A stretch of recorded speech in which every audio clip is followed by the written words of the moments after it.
really are in code. So here I have a class. You can see it's defined as public my class. It happens to have a variable that says moose, and it has some methods. This is not an object. This is a blueprint. It is a class. We need to have blueprints in order to actually define what we want to create in memory. Well, how do we get from a class to an object? We use the new keyword. When I have my class, my object is assigned to new my class, for the first time I'm taking this blueprint and I'm creating an object in memory.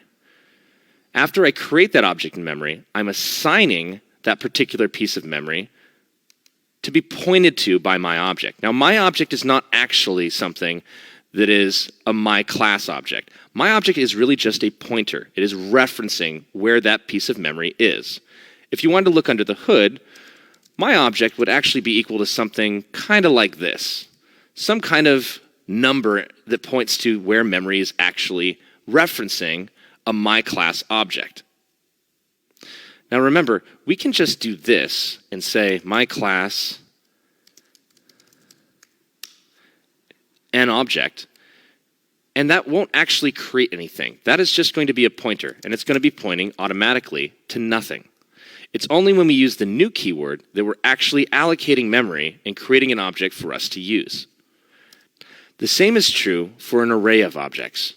If I create an array of class objects,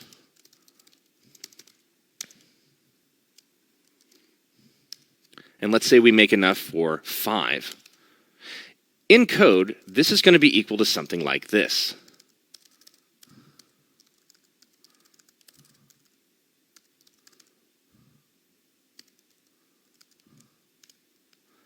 With each position